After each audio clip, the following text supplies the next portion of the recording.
बदले में कितना उसको हम ज्यादा नहीं है। समझ में आ गया? समझ में आया?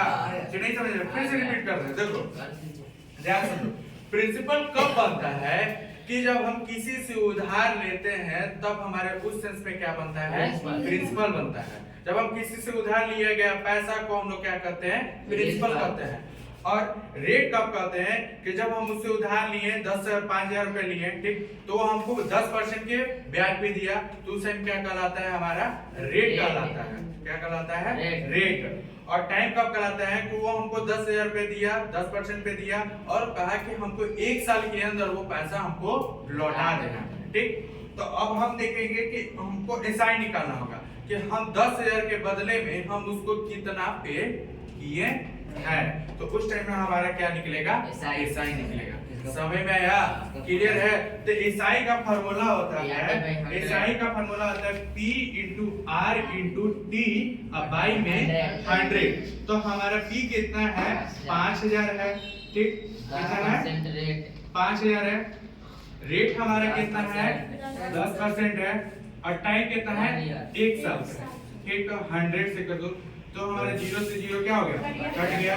50 को 10 से मल्टीप्लाई कर दो कितना आएगा, 50। 500 आया, माने कि हम उसको साल में कितना ज्यादा दिए, 500 रुपया ज्यादा दिए। समझ में आया? अब देखो मिश्र धन कब कहलाता है, मिश्र धन कब कहलाता है कि जिस समय क्या करते हैं कि प्रिंसिपल को, माने कि जो प्रिंसिपल का जो ब्याज है, ये ब्याज माने एसआई का ब्याज और प्रिंसिपल को जोड़ देते हैं, माने प्रिंसिपल को और एसआई को जोड़ देते हैं, तब हमारा अमाउंट बनता है। ध्यान समझो, मिश्र धन कब कहलाता है कि जब P को एसआई में जोड़ देते हैं तो हमारा कहलाएगा P को। देखो अब देखो बताते हैं, ध्यान से समझो। कितना हो गया, 5500 रुपया हो गया।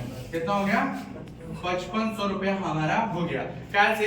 तो अब देखो पहले वाला में क्या बताया कि हम उससे 5,000 का उधार लिए, कितना परसेंट पर, 10% पर, ठीक। कितना साल के लिए, 1 साल के लिए। अब हम पूछेंगे कि हमने उसको 1 साल में कितना उसको पैसा ज्यादा दिया, 500, ठीक। तो अब वो जोड़ेगा कि हमारा टोटल पैसा कितना हुआ, 5500 रुपया, माने 5,500 रुपया। तो 5,500 रुपया जोड़ने के लिए क्या फॉर्मूला है, अमाउंट निकालने के लिए P प्लस एसआई को जोड़ दोगे तो हमारा 5500 रुपया निकल जाएगा। समझ जाएगा? तो उस टाइम क्या कहलाता है, मिश्र धन कहलाता है। तो क्या लिखा गया था, principal becomes amount when interest is added to it amount it is represented as A. कहने का मतलब है कि मिश्र धन तब कहलाता है कि जिसमें मूलधन और ब्याज को जोड़ा जाता है, तब उसमें मिश्र धन कहलाता है। समझ में आया?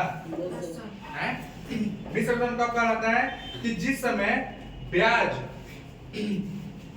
मूलधन और ब्याज को जोड़ा जाता है। कहने का मतलब है कि मूलधन हम उससे कितना लिए थे, 5,000 लिए थे, और हम ब्याज कितना दिए हैं, 500 रुपए। कितना दिए हैं, 500।